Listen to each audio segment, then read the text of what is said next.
नमस्कार मित्रांनो, स्वागत आहे तुमचं आपलं मराठी नेटकेपी या चॅनलमध्ये। तर मित्रांनो, आज आपण पाहणार आहे DMERचं जे हॉल तिकीट आलेलं आहे ते हॉल तिकीट कसे डाउनलोड करायचे, तर त्या संदर्भात हा व्हिडिओ तयार केलेला आहे। त्यासाठी आपल्याला या वेबसाईटवरती यायचं आहे। या वेबसाईटची लिंक तुम्हाला डिस्क्रिप्शनमध्ये दिली जाईल। या वेबसाईटवर आल्यानंतर तुम्हाला जो फॉर्म भरताना जो ID पासवर्ड आला होता तो ID पासवर्ड या ठिकाणी तुम्हाला टाकून घ्यायचा आहे। ID पासवर्ड टाकून झाल्यानंतर हा जो दिलेला हा कॅप्चा आहे तो कॅप्चा आपल्याला या खालच्या बॉक्समध्ये टाकून लॉगिन या बटनावर आपल्याला क्लिक करून घ्यायचं आहे। आपण या ठिकाणी ID पासवर्ड टाकलेला आहे। आता हा कॅप्चा फक्त आपण टाकून घेऊ। कॅप्चा टाकून झाला त्याच्यानंतर लॉगिन या बटनावर क्लिक करून घ्यायचं आहे। या ठिकाणी लॉगिन आपलं झालेलं आहे। आपण जो फॉर्म भरलेला तो दिसेल। या ठिकाणी हे बटन दिसते बघा, अप्लाय ऑन पोस्ट, या बटनावर आपल्याला क्लिक करून घ्यायचं आहे। या बटनावर क्लिक केल्यानंतर या ठिकाणी ॲक्शनचं बटन दिसत आहे। या ॲक्शनच्या बटनावर एकदा क्लिक करून घ्यायचं आहे। डोळ्याचं चिन्ह दिसते त्याच्यावर क्लिक करून घ्या। या ठिकाणी आपल्याला आपण जो फॉर्म भरला आहे, कोणत्या पोस्टला फॉर्म भरला आहे ते पोस्टचे फॉर्म दिसेल। या ठिकाणी ॲडमिट कार्ड नावाचा एक ऑप्शन आहे मध्ये, त्या ऑप्शनवर आपल्याला क्लिक करून घ्यायचं आहे ॲडमिट कार्डच्या। तर या ठिकाणी आपल्याला दिसेल की आपलं ॲडमिट कार्ड आलेलं आहे। तर या ठिकाणी फार्मासिस्ट पोस्टचं ॲडमिट कार्ड आलेलं आहे। तर आपली एक्झाम कुठं आहे त्याचा ॲड्रेस पण या ठिकाणी आपल्याला आलेला दिसून येतो। तर त्या ॲड्रेसच्या खालीच एक बटन आहे बघा इथं, ॲडमिट कार्ड नावाचं, ॲडमिट कार्ड ब्ल्यू कलरमध्ये। तर या ॲडमिट कार्ड ऑप्शनवर आपल्याला क्लिक करून घ्यायचं आहे आणि डाउनलोड म्हणायचं आहे। तर या ठिकाणी आपल्या डिव्हाइसमध्ये हे ॲडमिट कार्ड डाउनलोड होईल।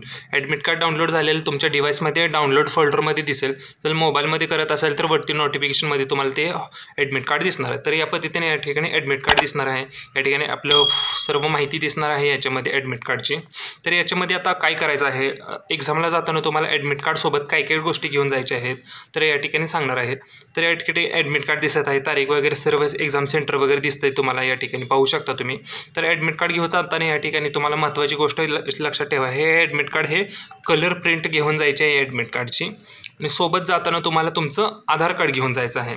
जर तुमच्या नावामध्ये जर बदल असेल, लेडीजच्या नावामध्ये बदल असेल तर त्या ठिकाणी तुम्हाला तुमचं गॅजेट किंवा मॅरेज सर्टिफिकेट सोबत घेऊन जाणं गरजेचं आहे, कारण दोन्ही नावाची एक व्यक्ती आहे ते प्रूफ तुम्हाला तिथं घेऊन जाणं गरजेचं आहे। यासोबतच तुम्हाला ब्ल्यू पेन, ब्लॅक पेन वगैरे ते पण घेऊन जायचं आहे। जास्त माहितीसाठी तुम्ही महत्त्वाची नोंद हे वाचू शकता। तसेच उमेदवारांच्या महत्त्वाच्या सूचना हे पण पेज तुम्ही या ठिकाणी वाचू शकता।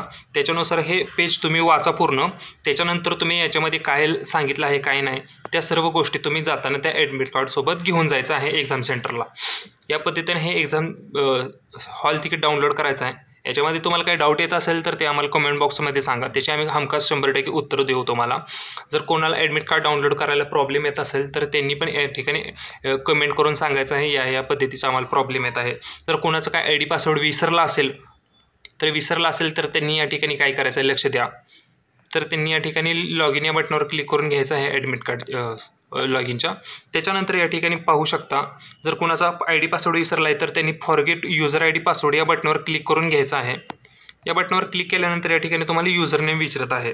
तर युजर नेम कोणता टाकायचा आहे, तुम्ही ज्यावेळी तुम्हाला ID आलेला होता फॉर्म भरताना तो युजर नेम टाकायचा आहे, कॅप्चा टाकायचा आहे। तर त्या ठिकाणी तुम्हाला त्याचा पासवर्ड तुम्हाला सापडला जाईल। त्याच्यानंतर तुम्ही तो पासवर्ड चेंज करू शकता किंवा जो पासवर्ड भेटला आहे तो त्याच्यावर तुम्ही लॉग इन करू शकता। या पद्धतीने हे ॲडमिट कार्ड वगैरे तुम्ही डाउनलोड करू शकता। याच्यामध्ये काही डाऊट असेल ते मला कमेंट बॉक्समध्ये सांगा। हा व्हिडिओ आवडला असेल तर व्हिडिओ लाईक करा आणि तुमच्या फार्मासिस्ट मित्रमैत्रिणींसोबत हा व्हिडिओ शेअर करा।